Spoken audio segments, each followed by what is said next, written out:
Ethan, welcome back. How's it going? How's it going? It's been a while. It has been a while. It's been a while, and it's great to see you. There's so much to talk about here today. I've been connecting with you from social media. That's how we initially met. Yep. And I've been watching all that's happened. First off, foremost, congratulations on the engagement. Thank you. That's a whole new world and a new life ahead of you, eh? Yeah, absolutely. See, he ain't got much to say because he's still shell-shocked. I've been there, I know. You also walked in with a very fancy cardboard box today, which I'm guessing has alcohol in it. So yeah, so we got this Redbreast Irish whiskey, which I don't know if you're an Irish guy, specifically an Irish guy. I am, but I've turned into more of an Irish guy after I tried this. So this has some backstory with my trip to Europe. So I was like, if I can find this in the States, they had it at the commissary. So luckily I can shop there. So that was a plus. Yeah, I can imagine. Well, we're going to tap into that. Yeah, absolutely. All right, so before we even start, why don't we pour a little bit? Yeah, absolutely. I'm coming over. We're in the pandemic era, multi-suite studio setup. Just so Ethan can verify this, you are in a separate room, right, sir? Yes, I'm in a separate room. This camera here, Skype call here. Yep. The whiskey here. Yeah, so I'm going next door to get my fucking whiskey. I'll be right back. All right, I'm back. The gentleman was kind enough to bring whiskey to the show. And what's the name of this again? It's called Redbreast Irish Whiskey, single pot still. This is the 12-year, and they have an 18-year too, which I cannot find anywhere. I don't know if it exists, but somewhere it does. It's legend. Yeah. Let's see. Well, you weren't kidding. Boy, it's incredibly smooth. Incredibly smooth, isn't it? It should be illegal with so smooth. I got that when I went to Ireland. I said to the bartender at the distillery, I was like, what would you drink that's not Jameson? Like, what's better from here that's not Jameson? And he's like, this stuff right here. Really? And he poured me this, and he's like, I drink this every day. And he wasn't kidding. And I was like, this stuff's very good. And he's like, that's what you drink when you're from this place. Well, thank you, my friend. I appreciate it. Absolutely. Thank you for sharing your wares with me, especially when there's libations here, so we're going to enjoy it. It's in the price range of affordable still, in my opinion. It's a little bit more expensive than Jameson, but it's not your... It's much smoother. Most expensive top-of-the-line stuff going on, in terms of pricing. So, well, Jameson's a smooth whiskey, I think. Not ultra smooth, but it tastes so damn good. This is way smoother. It's impressive, isn't it? Yeah. Like, it's pretty solid. I was like, wow, I can drink this absolutely just straight out of the bottle. All right, friends, since the last time you were here, you've traveled a lot. We'll get into that. The engagement again, congratulations. Thank you. Has the engagement plans, are they far enough in the future that the pandemic has not put a monkey wrench into that, or how's that going? Yeah, it's not anything we're going to even look at in the horizon, just to be quite honest. It's so far in the future, and we've heard about a lot of people canceling plans anyway, so we just weren't really going to go down that route. So it's just going to be kept under wraps until we really figure out kind of like what is happening in the world and with our own lives and with our families and everything. So because it's been I'm not going to say a scary time at every moment, but it's been a very uncertain time, and I think it's weird. None of us that almost are alive right now have been through something like this before, including a recession and including potential ups and downs, and it is just one of the weirdest times to be alive. No question. I can say right now for sure. Old generations older than you, my generation, my parents' generation, we often talk about where were you when? Like, where were you when Kennedy was assassinated? Well, I can't answer that, but where were you when Nixon left? Where were you sometime in the 80s, or where were you in 9/11? So where were you when you actually realized, and again, it was a slow-moving train, I get it, but when we are all locked down? Yeah, I think the first big part that really hit us was stuff that came out from the Army, because for us in the Army, it's like, hey, are we going to have work? Are we going to have to be doing something? And when they started to shut down the areas, everybody started to bring up the talk about the martial law, not us in the military, but the other people. And that's always this big scary factor of what if there's some martial law movements going on? Like, what does that mean? Right. And for us that haven't experienced that in the military, especially the Guard, it's also a question that we're like, hey, what are we looking into doing in the future? Like, what does this mean for our jobs? And the best and the worst thing in the world is the fact that everybody in the Army, good, bad, indifferent, you'll always have a job. When the world goes down the crapper, you will be employed still, to help solve these problems that we have. And so that was one of the biggest moments where I was like, man, I wonder statewide, like what's going to happen with us being in the reserves and the Guard and having to help out. So it's been a factor for us, most definitely. We're like 10 weeks into this now, I think, here in Pennsylvania for the lockdown. Are you breathing a little easier now? Do you feel that you're seeing an end in sight, or a potential end, or at least a lessening of a panic? Yeah, I think people get used to these adjustments, right? And like the way that I visualize this is, I mean, this feels like deployment. Like I'm not even going to joke to you. It's just those things where you kind of go through your day, you have like a big life change, and your schedule changes, and people do get used to it. I mean, we're all kind of a little bit more adapted to what's going on, even though it was like probably an initial shock for a lot of people for a week or two, but you kind of get in like the rhythm of like, hey, like this is how it's going to be, this is how it's going to go. This might be not ideal, might be kind of boring or monotonous, and then you'll go back and appreciate the things that you're pretty much able to do normally, which we all will. So I think overall it's been better for people now. Most recently, it's been people, I think, are a little bit more calm about it and able to cope, probably less patient, but it's once things start to normalize, I think there'll be restrictions and different rules that will be there for essentially the long run, or at least until like something like a vaccine really can like make a good impact into our communities. It's people are saying, what's the new normal going to be? New normal.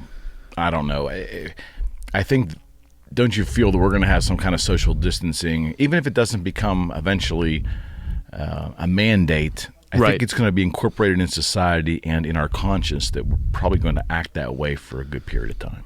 Yeah, I think that people are going to be more cognizant. I mean, there's other parts of the world where it's pretty normal for you to wear a face mask if you feel sick, and then you're going out into the public and doing something instead of being able to spread whatever you may have in other countries, where especially it's like even less likely you can go to a doctor and just get a prescription, call somebody on the phone to get a prescription, where it's very easy, where you might not have health care.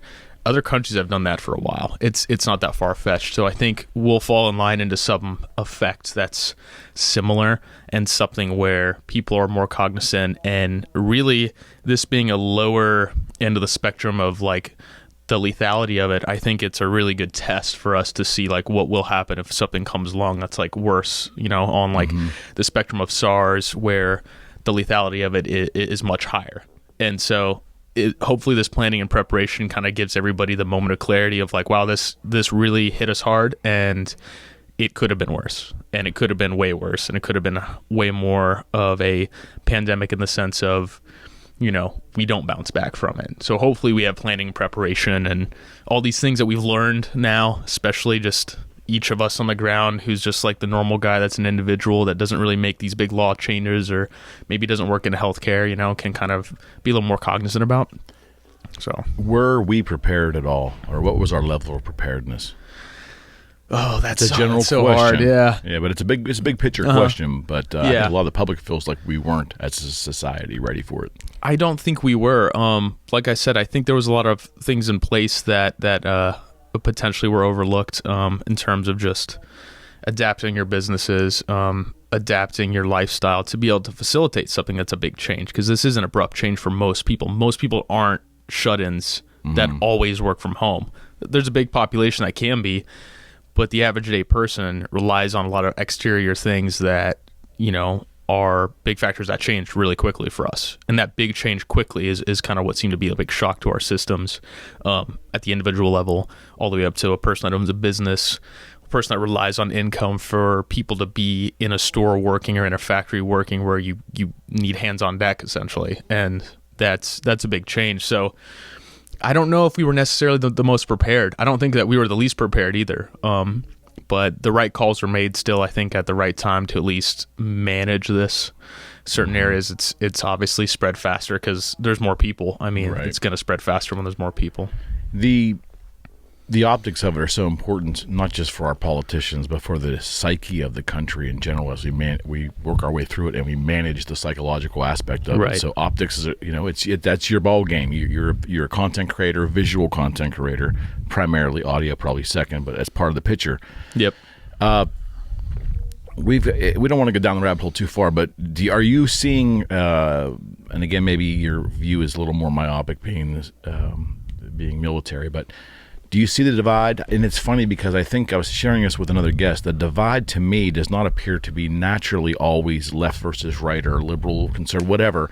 It really ended up being those who have their income or those who are on government assistance, it's working for them and they have their income, versus the entrepreneurs and the small business owners who have no income. And that seems to be the divide, that they really aren't communicating well together. And I think that's where the split was on this thing. What's your thoughts? I think that is as well. And for content creators, especially in like the realm of being in that area, I mean, it's almost hard to have like a secondary way to be able to do your job. I mean, I can go online and be able to say, hey, I'm going to do some sort of project or some editing for your company, and I don't need to be there in person, but it doesn't mean that you'll be able to sustain that, especially when there's a big influx of these people that are now, split because they do need the help and the assistance. So I think it's a lot larger than that, but overall it's like from the lowest level as a content creator, it's tough, I'm very fortunate that I do work a job and I have an extra job and extra income with stuff with the Army and my own small brand, which was impacted, not nearly as bad as some, but straight to consumer brands have been pretty okay, at least facilitating things, but anything that's not that, man, this, it's really challenging. It is. Yeah. Any kind of traditional retail, if you're a small business concern or a small operator and you're using traditional retail channels and so forth, that really got mucked up pretty good. But straight to consumer, such as what you do or something very similar to what you do, they seem to be weathering it pretty well. Yeah. The business model I have works well for being able to adapt to something like this. Overall, but there is still some of like the nuances that do make it slower. I know that some of the delivery times have been slower just for the nature of a lot of people ordering things online. There's not enough people to have those jobs fulfilled. There's still parts of the manufacturing that need to be done at a timely manner to be able to make sure that these orders go through. So there's still little parts here and there that trickle in that have been affected. But like I said, fortunately, I'm probably less affected than some companies who have a storefront who rely on customers to be coming into those places, those areas, the businesses that really need that.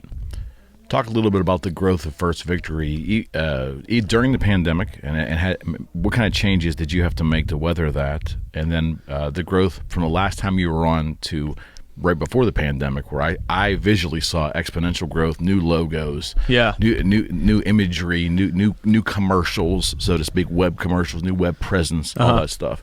Yeah, so this time last year, it was close to this time last year. It was almost a year ago exactly that we were hitting where we talked last. And by the way, I found them online months prior, and I ran into you at a Brugger's, right? Yeah, that's right. We were at a Brugger's like close by, and you had found, you had just came up and talked to me, and you're like, hey, are you Ethan Merritt? I'm like, I am.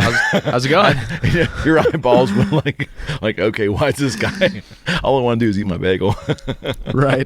And we ended up talking, and that was when my brand had really started to, at that point, start to find itself. We started to streamline processes that I didn't have beforehand. So in place, that was our first time going into, I guess it would be Black Friday month, into the holidays. I finally got processes that were in a place where I thought were comfortable for me to be able to make kind of the next big step. Right. So I believe around that time we had maybe gone just out of the red zone in terms of like how much we'd put into the company and owed, and then we're coming out into like hey, now from here on out, we actually have a budget for marketing. We have some other resources that help, some new apparel lines that came out through the manufacturer, which help kind of spread, broaden the field and the catalog that we have. So that was very fun. And that process was just about where it was at last summer. And then I've been able to just increase and kind of play the parts on what do people want to see more of, and what does our brand mean, and continue to kind of merge those two together a little bit more so. And from there, Black Friday was definitely our highest day in sales until last month. Okay. So last month actually surpassed that. No kidding. Yeah. So last month, despite the pandemic, last month was still our best single month in sales. Yeah. How about that? I think there's a lot of factors to it, but I made some adjustments when the pandemic started where I I tripled down on content. I tripled down on some designs I'd pushed that were going to be released in the summer for now. Kind of spread out some of the positivity through the messaging. And then I think people are online shopping more. I mean, they really are. I mean, guilty. Yeah. I mean, at some point you've been browsing around at like, what do I need to buy for my house? What do I need to buy for this? And then you end up kind of just perusing the internet and shopping. So I put a little bit more content out there to kind of broaden our scope of people that were new customers. So we had primarily this last month were new customers more than returning customers for the first time as well. Well, that's exciting. So that's been, so that's actually showing some growth there. Yeah. No question. Yeah. You also, you came out with, I think you got into the mask business, as many clothing manufacturers have as well. Yes. I was very happy to see, at least from a consumer standpoint, paying particular attention to your business, that you didn't have to throw all resources into making masks, because there are quite a few what I perceive to be very successful clothing businesses in the past 3, 4, 5 years online that things must have dried up because they went straight to producing masks in light of in foregoing their regular product. You didn't have to do that. No, very fortunate that I didn't have to do that. The masks that were available by the manufacturer, I'd end up contacting them a couple times about this to clarify a few things, but they're net gaiters that can be fashionable and they're washable. And and to me that was important because it's not just to sell a mask because there's a pandemic. It's a thing that people can keep for the long run. And to clarify, the masks work when you keep them dry and when you're able to wash them. So even though it's a homemade style type mask that looks in part to the branding, it has the functionality to be able to adapt into a mask that is still very functional despite being able to afford one that's like an N95 mask at all times, or using those and keeping those aside for the people in like the medical field. And my persona is that I haven't been purchasing those myself to be able to make sure that those do go out to the right people, and I'm able to use my own homemade skill sets and masks where I'm less exposed to people, unless it is work for the Army. Then I am a little bit more exposed. But so that's kind of where I was able to add that to our catalog and kind of open that up, and then that did spark a lot of interest. Through social media. You can't target people based on a pandemic happening, so I just put out some content and said, hey, our brand's trying to be a part of this as a team player. I don't make a lot of profit off those masks. I don't make a whole lot at all, but I just wanted to design something that doesn't show just the mask being a mask, but something that you actually can wear and have some of the design features to it as well. So I'm trying to stick to our branding without having to totally ignore the fact that people have to wear a mask every day, right now. Right. And it was really encouraging for me to see that your whole product catalog continued, because there's some niche jean manufacturers that I've been watching these companies grow and thrive, and they just bottomed out. And I don't know if it was because they were doing some traditional retail channels in terms of distribution and that got mucked up. I don't know, but it was good to see that your entire. And again, that has a lot to do with the way you manage the company, but also going straight to consumer. Right. Would you not agree? Yep. Yeah. And that's the thing. I'm very happy right now with the way that I did things this time last year, where I was looking at options and looking at what is most suitable for my flexibility with the schedule of other jobs and priorities, mixed with the fact that I want it to be straight to a consumer, so I can have at least some of the control still where I can track it myself and kind of learn and grow with what people might want, or, as times change, if there's a pandemic or something happens in the world, I have a little bit more of a touch base and like putting my thumb on kind of what's going on a little bit more, and kind of just being able to learn. That's probably the biggest part. And you were able to adjust as well too. I think you managed your business through the pandemic, and I was sitting back watching it almost daily, because that's what I do for the people that I'm focused on. I'm a business nut. I can't help it. Capitalist. But it was obvious what you were doing. I got it. I quote unquote got it, and I thought that was brilliant. But I also want to switch gears for just a slight second and talk about this. I'm sure there's a multitude of designs that have come into play, new designs, since you were last on. And by the way, ericmckenna.com or the Eric McKenna Project on Facebook, you will please go back and see Ethan's original show, his bio, Very interesting bio there. It's his story and also the creation of First Victory and everything he's involved is in that show. That's why we're not going back and rehashing the bio today, but go back and see that. I want to say it's like show 40 or 30 or something. It was very early on. I think it is, yeah. Yeah, it's definitely worth going back and seeing that show. There's been quite a few, not design changes, but additional logos and additional designs added since you were last on. For me, the big prominent FV. Yep. It's big and bold, which, that's a leap for a lot of people too, but it's also very appealing to a lot of people too, especially the younger demographic. Right. We're going to get your thoughts on that.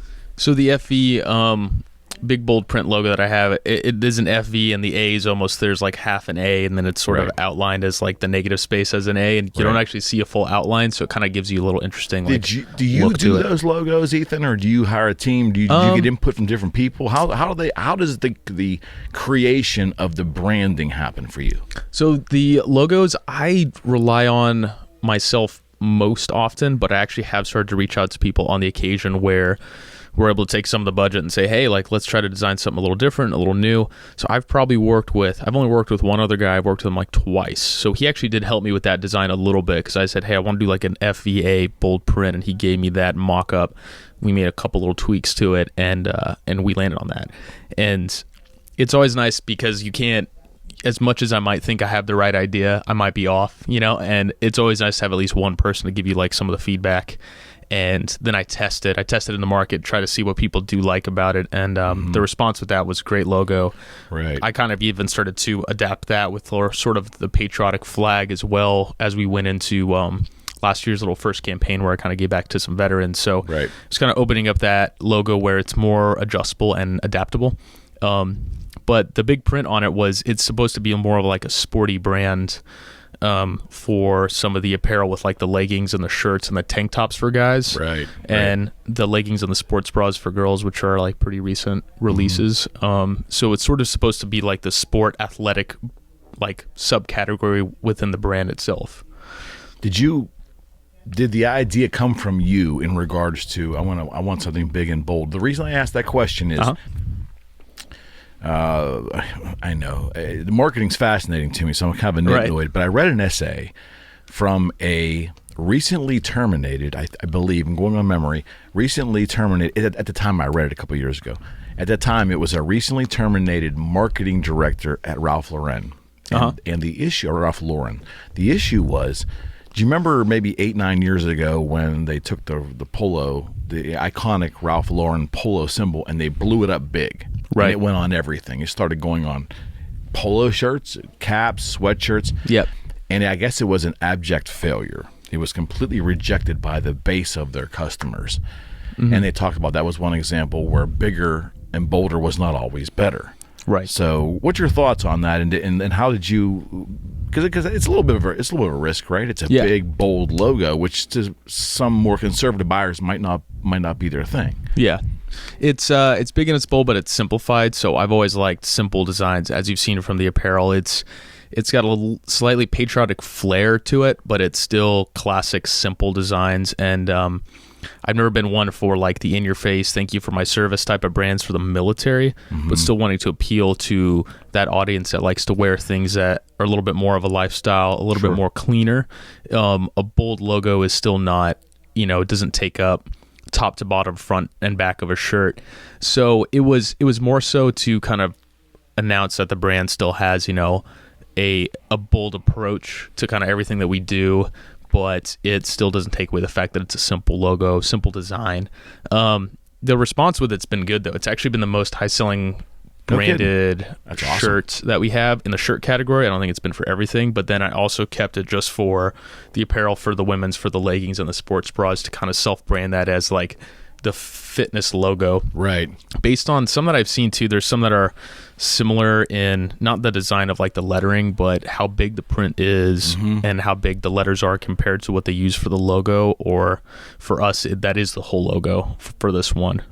So some other sports brands have done something similar where it's not so small and completely simple, but they do have a bolder outline in part of the logo.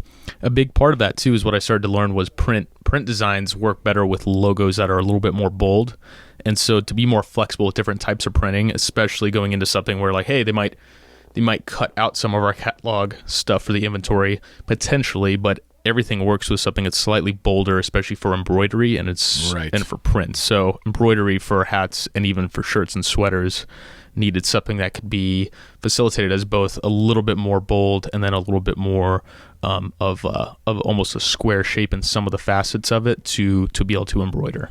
Is the success of this logo potentially good, or is it trending in a fashion that you may wrap the company around it at some point in time if it continues to trend in that direction?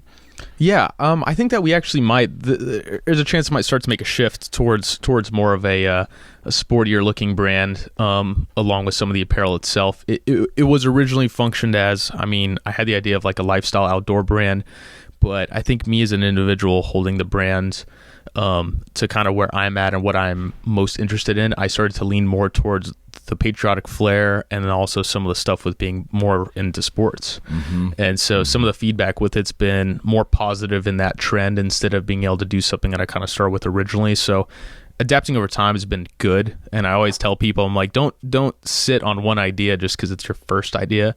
And I've had about 10 ideas with that brand, and we're on probably, we're on idea number 10 to 12 right now this month. Right. And it's been good to learn as we progress and learn what people are interested in, what the brand, like what we wanted to stand for, how we can make sure to continue to push some of these new ideas into new areas that maybe some other brands aren't doing. Here's an interesting question for you. When I was branding and creating, if in the music, guitar stuff, I struggled a lot with too many ideas. Like the name Boogie Street Guitars, different fonts, different symbols, different viewpoint sizes.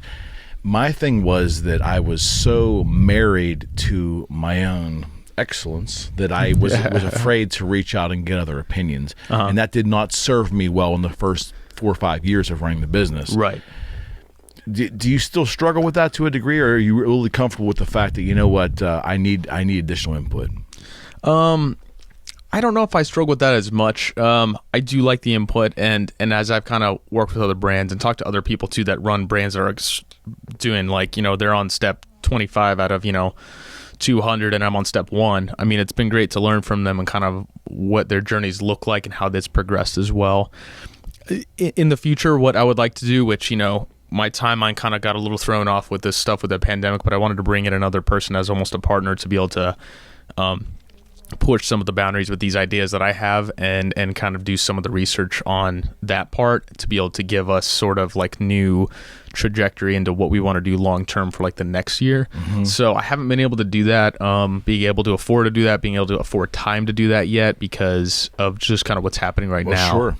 And so it did throw off my timeline a little bit, but again, fortunately, I'd streamline certain parts of this process to at least maintain. So no matter what, I can maintain. But I've been looking for people that want to work with me. And I always ask, every time I shoot with people too, that's the part that I like the most is to go out and shoot. I'll ask people, like, what do you think of this? Like, give me, like, you're not going to hurt my feelings. Like, no bullshit. Like, what do you think of this before I put it on, like, the site live or before I want to do, like, an email about it or advertise? Mm-hmm. And I'll get a lot of good feedback. So couple not designs, but a couple types of material we've taken off the site over time. Really?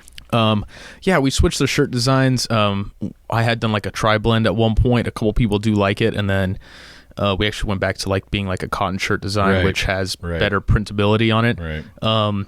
Certain things like that, just from some of the feedback. So it is quite noted when like we get a response, we get a review about the designing, the material that we use. It's been a big factor and something that I've learned, throughout this past year for sure. Entrepreneurs in general, I think, especially when they're in a bent where it's a creative in clothing, you can't get more creative than that.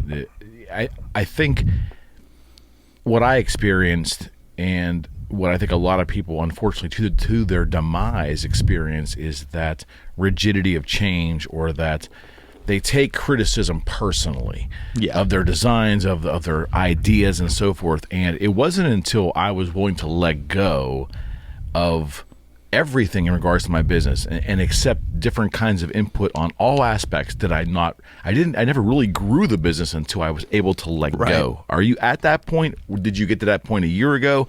Did you never have a problem with the ego in terms of like, it's my idea, this is the way it's going to be, screw y'all? I mean, are you comfortable with that? You still fight that at all? No, I'm one that, I think as a personality type, I'm very critical of stuff like leadership. I'm very critical of stuff like myself. But I've never been one to veer away from someone that gives me some criticism and some response. From the very beginning? Yeah, I think I have from the beginning. I probably wasn't as open because there was certain times where maybe people, I was like, they have some idea or some thought about it, or they want to make content with me, or I'm paying them to make some content with me. Kind of a blend where I had to make sure that they were like aligned with at least the vision I had, but I would always take criticism with exactly kind of where their thoughts came from or what it might mean, instead of just, hey man, if you have an idea straight out of left field, like I don't want to hear it. It's like, well, if you approach that person, you say like, what makes you think of that idea? Like what makes you come across the, wanting to make a change or think that I should make a change in a certain realm, it's not going to hurt my feelings, like ever. Like I will always, if it's for the betterment of the brand itself, I'll put that ahead of my own opinion any day of the week. So it's been trying to look for the right people to work with. So that's been another big thing too. Like in the last year, like I used to shoot with anybody that was wanting to help at any capacity. And now I've had to narrow it down to like a select few people that I shoot with consistently. Right. People that are quick, they're good to work with, they're easy to work with. They are a part of the brand now because they've worked with me so many times that because of that consistency and just making every process a little better, it's like, well, if I want to shoot with a person that wants to be able to be like on the modeling side of it, I'm not going to go there to go teach them how to model start to finish, if I want to try to get this product launched at a certain time. So there's been things I've learned on that realm, and that's been the most fun part, is to shoot and make content. So I'm more picky with that, I think, than I am certain parts of the business where I can learn more and say, hey, like, I don't know this yet. Stuff with the photography that I've done for 10 years, like I know stylistically where I want to go with it, or small things that I need to make changes for. Talk about that stylistically, because there's a lot of wannabe self-made Instagram stars, and you don't buy into your ad campaigns. Always, the way I see them, and again, it's one person's opinion, you have a little bit of that, although it's a little edgier, you have a little bit of that Ralph Lauren thing going on, because your models, male and female, are not always looking straight in the camera. They're off somewhere. Right. And it's a good I will tell you, it's a good look. And that's not done enough. Everything's kind of me, centric. Everybody's always staring into the camera. Right. Your folks are, it's more a little esoteric, I get it, but there's like a little bit of a tad bit of a faraway feeling in your campaigns. And I'm probably not making any sense here, but I hope some of this is coming through to you. Yeah, sure. Sure. So I think a lot of the style designs that I like are from like lifestyle apparel, lifestyle brands. I would say that's not exactly the route that a lot of like the fitness industry types have done their styles and branding, where it is about me, about your journey and your stuff, but it's more so like, hey, enjoy, like the messaging is like, enjoy those experiences you have, despite whatever they kind of may be. And that's sort of like the vision of like, it's just beyond you and like your own self as a person, but kind of like all the things that encompass you. So it's always like, it's always stuff that's outdoor in the sense of like, people being able to enjoy themselves, be free. It's always stuff that keeps people engaging into like a health community aspect, even though you're not a big bodybuilder and even though you're not always the most fit, but it's always just you kind of being able to enjoy yourself at its truest state. Right. It's kind of where I like to be able to put people when I see them. Yeah, I think that's coming through. If that is your goal with your ad campaigns visually, I think you're on target. And it does set you apart. It does, because I think there's such the opposite of that campaign, that very in your face, very myopic view of me. I look what I'm doing. That's not where you're headed with First Victory. Am I right? Yeah. And I mean, that's where people from an outside perspective, I hope, they look at a brand and they tell themselves that story of kind of like almost them being that person. Right. So I want that to be the best person that they think of themselves, and not somebody who's, I'm not even going to say the word selfish, but almost like always consistently concerned about, you know, like their own type of being, and being able to say like, I just want to be that person. I can and go out and enjoy something, and can be healthy and have a good lifestyle that is an all-encompassing life that's not just about, you know, one part of you, because that is like me. That's one part of me, right, is this, and then the other parts of me are the army, my service, my job, my girlfriend, my dog. You know, it's like so I like to kind of see those life moments and try to create them, even though they are set, you know, on a place with a good background, good backdrop, absolutely, good people. Oh, visually they're great, you know. I mean, but that's what you do, so they better be. Yeah. Well, yeah, and that's like a thing that most people don't know. I've charged for photography few and far between times, because it's always been a for fun thing. So okay, it's a passion of mine for, well, I think over 10 years now, where I've taken it to some pretty good extremes lately in the last like probably year and a half, 2 years, where I really got back into it. So, well, as an amateur photographer, not having that that bent to ever take it professional, but being very critical, either photographers have it or they don't. There's weekend warriors and people that spend ridiculous amounts of money on Nikons and Canons, and they're just people with cameras. And then there's photographers, and you have that aesthetic composition, I should say, and it's obviously translating into First Victory. It caught my attention, you know, a year and a half ago. It was like, wow, this is different. This is something I really dig. Oh, this guy's from Pittsburgh, and that's how we kind of got together. Is it part of who you are, that look, or did you consciously say, I'm going to create this type of campaign visually? Because that's not what's happening in my demographic right now, and I want to differentiate my brand from what's current, because it's different. A little bit. It is different. Yeah. The visual component of what you do at First Victory is not. Even with like jeans and denim and shoes and things, it's just it's visually different. Yeah, it's I think it is a reflection of who I am first and foremost, but I would say it's a combination of the two. Okay. I hadn't seen anyone around Pittsburgh do it. So there is that factor, and no doubt, coming from more of like a West Coast inspired lifestyle, where that's where I grew up, it's a very different lifestyle appeal to live there and to grow up there than it is here.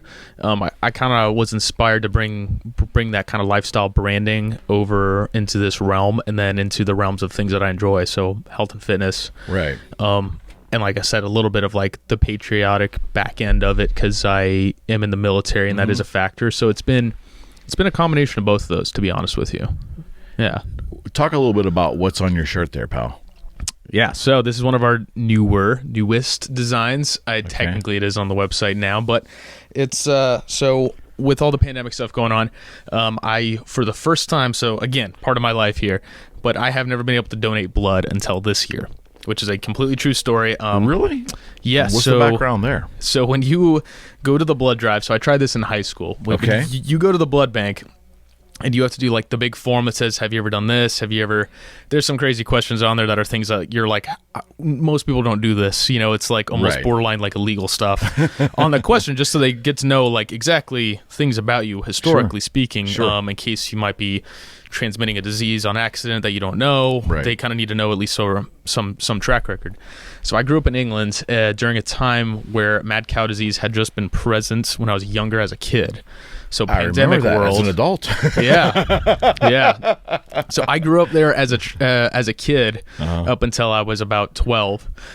So because I lived there during a few years, if you check on this chart, it's the same questionnaire as pretty much anywhere, but it'll say, did you grow up in England around like the early to late 90s, yada, yada, yada. Really? And it's one of the last questions on there. It says, if you live there for more than like 1 year or 2 years, you're unable to donate blood for this amount of time. Wow. Okay. And I tried in high school in like 2009, and it said 2020. And I was in high school. I was like, 2020's forever. And I was like, I was on the last question, and I wanted to give blood and, and eat some cookies or, sit and miss class. So I was like 2020, but like I couldn't lie, because like anybody in that school knew me as like a new kid that came from England when we were younger. Right. And I was like, oh man, I can't give blood. That's weird. I didn't know I couldn't. So I just left, and I was like, I can't give blood till 2020. And I was like, that's crazy. Huh. So this year, I was kind of deciding, I was like, well, I would like to be able to do that consistently in my life, Sure. Especially being military, right? Yeah. Like I've never been able to do it, to donate, and there's times where they do need it. My blood type's not the most needed. It's not like the, what is it, O negative or O positive? Which O positive, I thought? I think it's O positive is the most universal blood type. Right. I'm an A positive. But the pandemic started coming up and, I stopped going into work and I was like, I think I'm going to go to donate blood because I heard that they're actually going to need some at hospitals. So I was like, hey, this year for the first time I can actually do it. So it's my first step into going into that and being like, I'm going to go donate blood and see what this process is about. It's 2020. It's finally 2020 and it just clicked because when I was on the same form, I was like, and shit, what a year. Finally, yeah.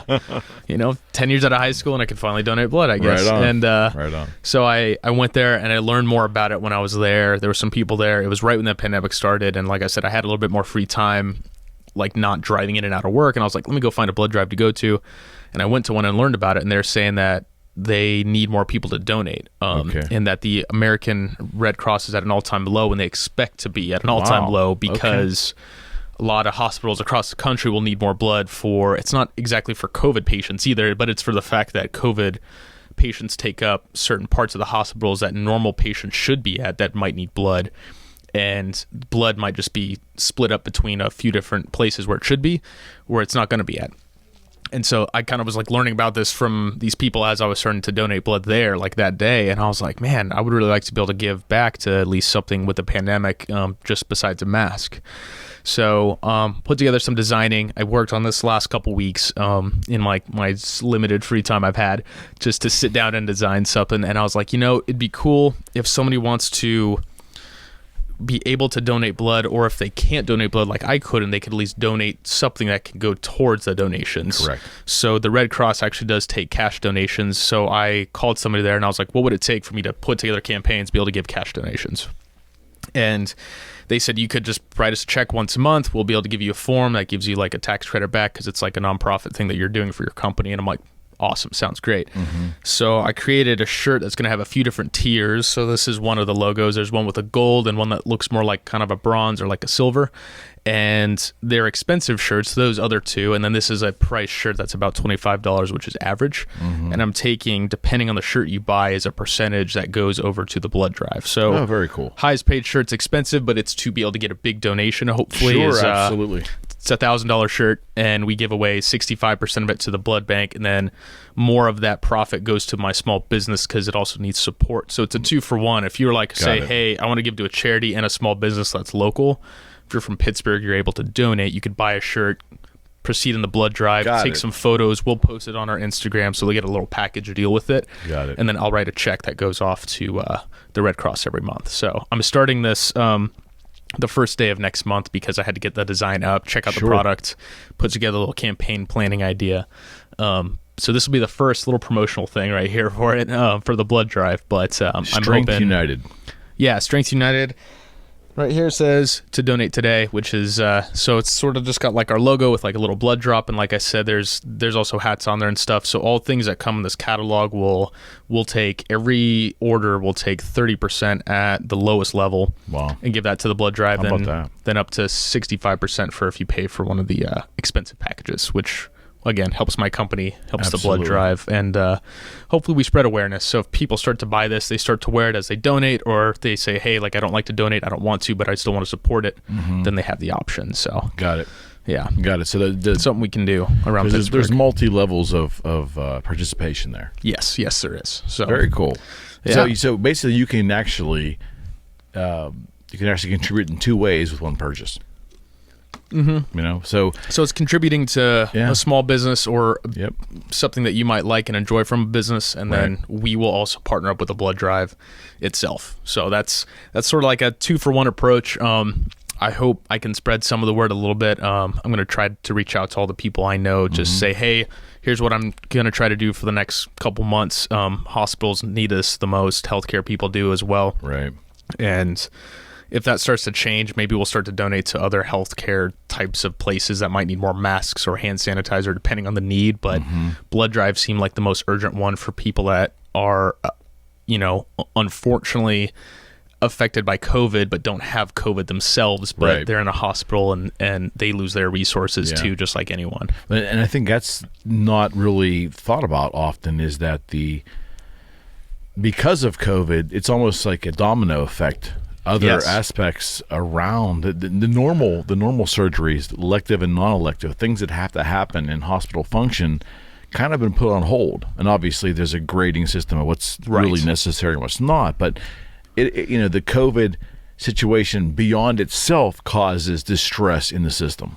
Yes, yeah, which is what the biggest, I think, paramount thing about COVID is trying to keep people healthy, is because we don't want an influx in hospitals that will then affect and trickle into everywhere else within the hospital. It's not just those patients, just the people that are high risk. They are a huge factor, of course, but they're on closer to the same paramount as the flu and common colds that do affect people and can turn into pneumonia.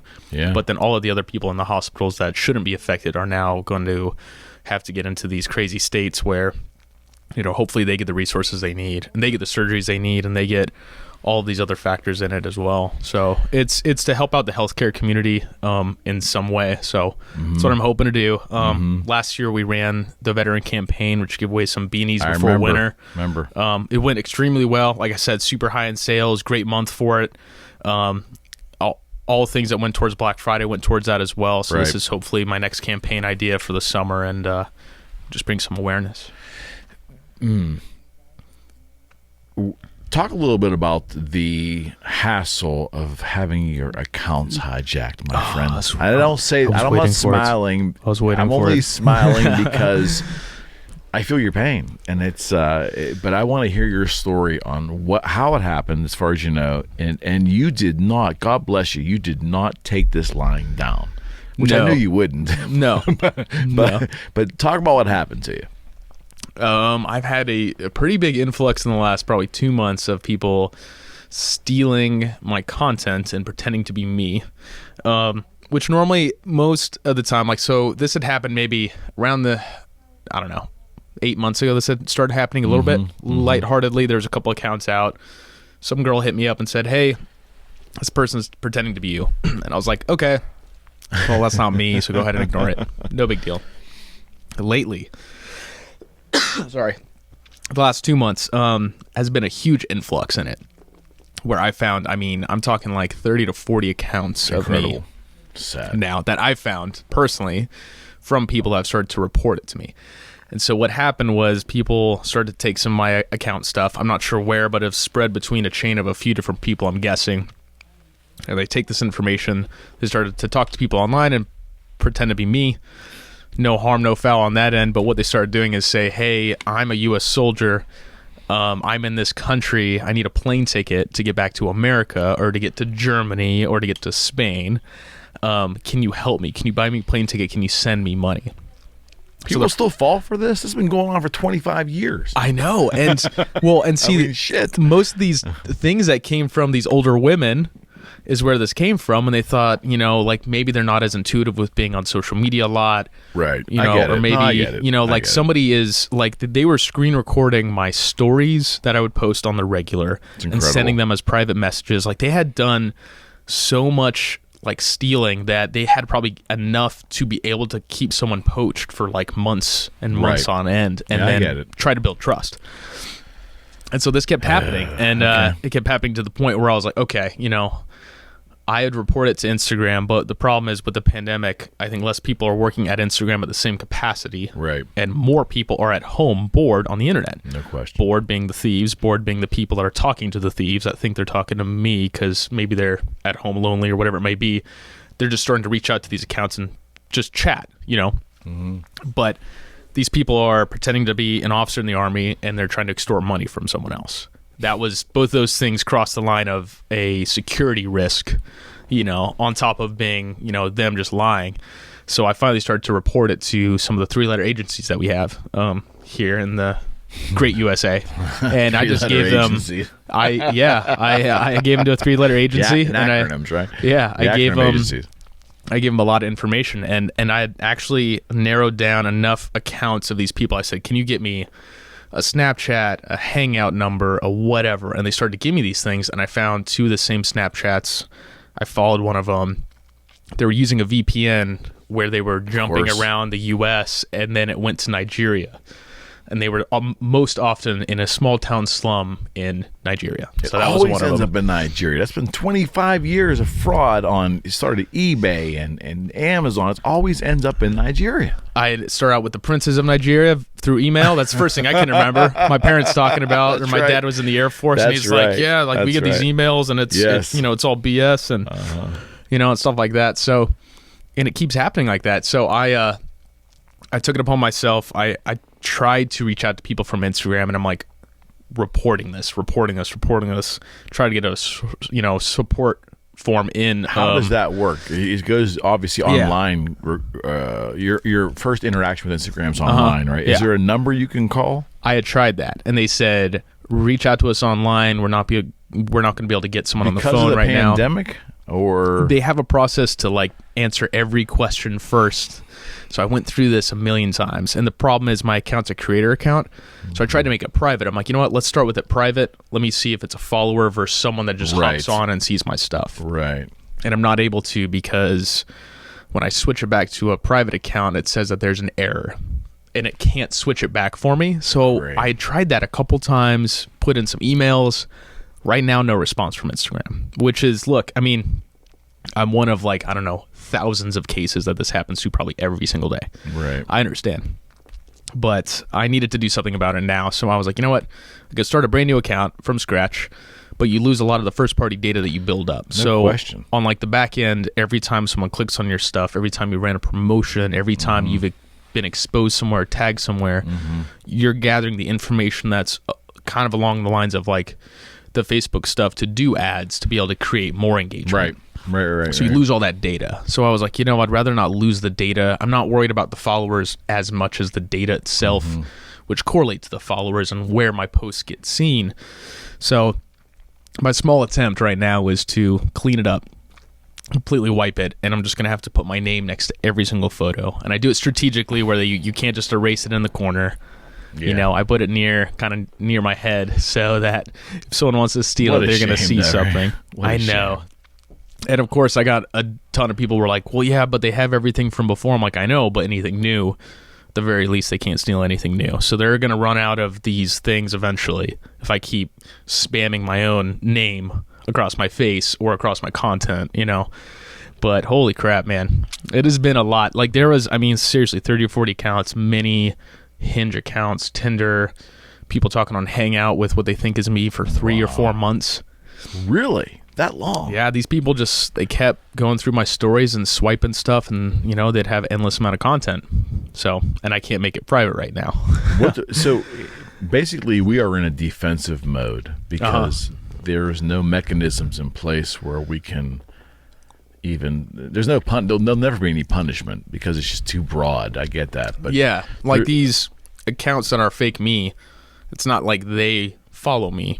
Some other account does and steals it and then switches accounts and uploads it. I mean, it's pretty straightforward, but the minute I put up a new post that said I don't want, you know, all this stuff to be stolen, this is why like I erased everything, I got a message from a guy in Nigeria that said, don't worry, we'll keep stealing your stuff, directly to me. Wow. And I just screenshot every single thing I had from evidence and reported it all to the authorities. They don't care. And said, hey, well, I mean, they said that they're going to work on it, but I said, hey, they're trying to extort money from people in the USA, and they're posing as an officer in the Army, which is also in this country a felony. But I don't know what else they can do outside of that. So I went over past Instagram, went to the authorities, and said, hey, you know, for my own security and safety, I'd like to get this looked at the very least. But I'm going to keep spamming them with new information as well. So I'm like, hey, here's the newest guy. I'm just going to keep hitting up the same authority figure and say, yep, here's the newest one, until he either gets annoyed at me or they figure something out. It's horrific, and I have to go back a generation, but through my proliferation on eBay and in eBay's infancy, watching duplicate accounts happen there. And really? Actually, it was through eBay. Yeah, eBay. A lot of fraud accounts initially on eBay when it started, like 98 through like 2004. It was really bad, and And I feel your pain because I kind of got the same answer then as probably what you're receiving from Instagram, that, you know, they're interested in helping, they feel bad, they feel sorry, but there's no mechanisms in place. So we're always on defensive. Did you always feel like well, you know what? I can't worry about them being punished because they're never going to get to whoever this person is. Oh, of course not. Right? Of course not. So it's about, I have to be on defensive all the time. Right. Yeah. So let me ask you this question. So years later, mid 2000s, some of my guitar designs with Washburn guitars in Chicago were being duplicated in China by these, you know, knockoff factories, right? Okay. And to the point where our logo in the back of the headstock was being replicated, and just all this fraud. Probably some decent playing guitars if you really want to look at the nuts and bolts of it, but they still were quote unquote fake. They weren't from us, which to me, they're fake, because I'm not getting paid. Yep. But ultimately, I was told by a Washburn executive back then, and it really made sense, and I want to ask your opinion on this. The Washburn exec said, listen, if you were not a concern, if you were not successful, if you were not part of the social conscious in this area of music, guitars, all that, if you weren't a thing, they wouldn't be duplicating you. Yep. Did you get any solace from that if what you were doing was not prominent enough, they wouldn't fuck with you? Is that any kind of solace for you? Because it wasn't for me. I was gonna say. It wasn't for me. I can tell you right now, it wasn't for me. Like in some way, if it was, I would almost say if it was lighthearted, but instead I mean, it's a security risk. I mean, like, I'm in the military. Yeah, that's a whole different dynamic. Right.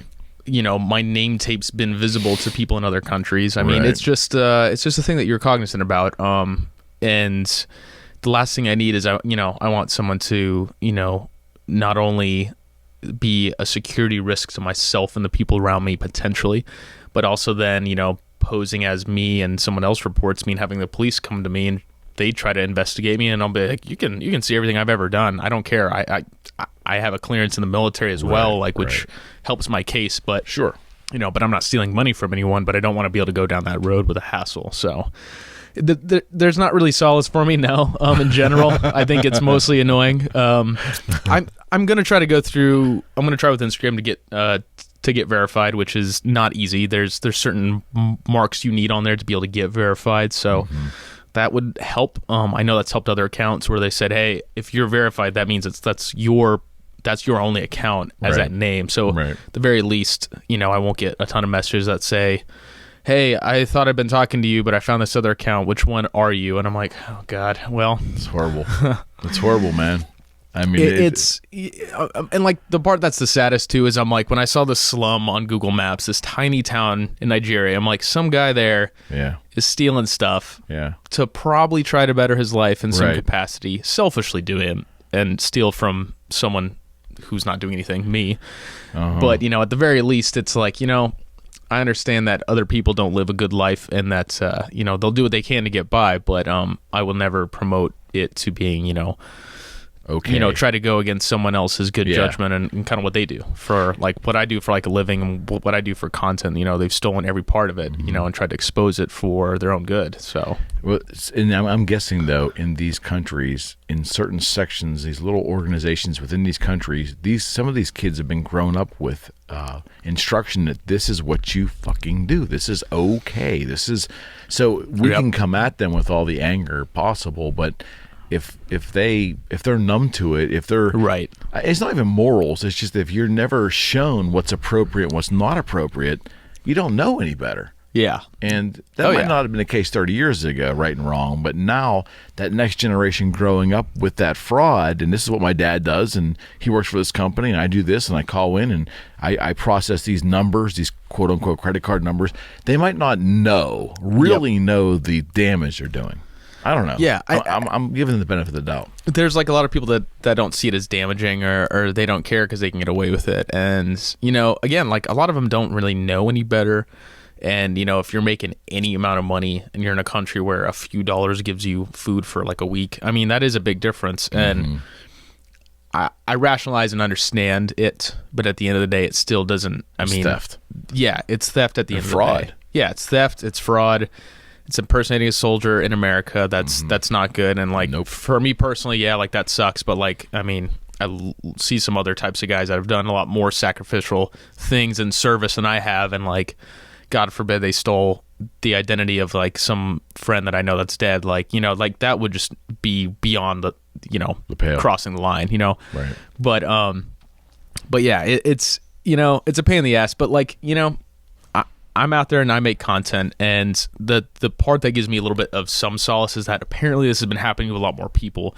In fact, right before I walked in here, I just got an account that was added, started to follow me, of a girl that I know in Pittsburgh who already has an account, and I saw it and I was like, let's take a look at this. They only have 4 pictures, all of them posted today. So I hit her up and I was like, is this you? And immediately she's like, it's a fake account. I'm like, oh no. So it's been very frequent, especially in the military community, though. Like a couple of my close friends that have like 100,000 followers. Yes. I reached out to them and they're like, dude, I report an account, a new fake account every day for the last 60 days. And I was like, geez. So this is... Dude, is there going to be some point in time where if it doesn't curb, and it probably won't, is there a point in time where it doesn't pay to put any effort into it, even to report it anymore? I mean, what it's going to make me do, and what it kind of has, is I've been a little bit like less active on that platform because, you know, I can't post a story without it getting stolen. Got it. I can't post anything. So what they're going to have to do as a security measure through Instagram and through Facebook is find a way to kind of at least assist this better, have more teams to investigate, whatever that might be, because it's going to push people off the platform. That's what it's going to do eventually, is that if it becomes so spammy, you know, if there's a ton of ads and a ton of fake accounts, you're not going to want to stay on there. Right. And some other platform might find a way to do it better in the sense of being able to have a security measure in place that can facilitate something, which normally Instagram does well. So because it's been pretty much silent on their end, I know it's due to the pandemic, and they've kind of expressed on there every time you submit something, hey, it's going to be slower processing because of COVID-19. So it's been an attributing factor. I don't know if it's the biggest one. I think people being at home 24/7 has been the biggest factor, because that's, you know, all of a sudden a few million people globally at least have been more at home, more bored, more shopping online. Right. The ability to get tricked is like way up here now if you don't go to a job where you have to like put down your phone and you're on their board trying to talk to somebody. Right. You know. Let me ask you some big picture questions here. So we are going to come out of this the quote unquote pandemic, or the mandates are going to be eased. Do you think that in general, American business, and it's a broad question, but in general, will American businesses that employ lots of people in dynamic functions, multi-dimensional dynamic functions, will a portion of those dynamic functions kind of change? Like, are corporations going to realize, hey, you know, we don't need to house 900 people across the country to do a specific function because they can effectively somewhat work at home? Right. And we're going to see that kind of title shift, I think, maybe in not displacement, there'll be some of that. But I mean, how people are going to work on a daily basis. Oh, absolutely. I mean, this change is pretty much inevitable, in my opinion, of the fact that if you're a business owner and you think you are going to go back to exactly how your business was, I don't see you being in business forever then, because you're going to have to make some changes. And I've seen it kind of with my company and with my work now, where, you know, this is the first time we've had us being remote 100%, and we're able to. We all work in the digital space. We talk to each other online. It's shown as many benefits as possible, even though not every part of it's a benefit, because, you know, we rely on other companies and they're having to adapt as well. So it's a little bit, you know, plus and minus on those ends. But everybody that's been working together in the office without being in the office has actually been functional on a smaller scale. I think that companies will have to do the same thing. And there's no way that they're going to have to need as much space for a building, as much space potentially even for traveling. I think traveling will be cut out a lot for some companies, where they're saying, hey, why risk, you know, 10 people to go to this one place to meet 10 more people when they're exposing each other? That costs us a lot of money. On top of that, so they might be able to cut back on some of the budget and say, let's just say, hey, because of COVID, we're going to be able to adapt, try to talk to people online, try to adjust some of the sales pitches. I know there'll be a hiring surge for things that are like online road mapping services, where there's project trackers to download and be able to show your boss. Like, those things will continue to increase, despite some of the larger companies that are known for having large amounts of personnel there at all times, like go down the larger buildings downtown, like I don't think they're going to have the same ability to kind of grow like they had done in the past because of this. I think big corporations have an amazing opportunity in front of them. It's savvy and not devious, but it's savvy if they're willing to really embrace it. And that is, COVID will give them an excuse. Yes. There'll be some people that'll be displaced and out of work, but it'll give them an excuse to really upend business travel. They can use COVID as the reason, but take the huge windfall.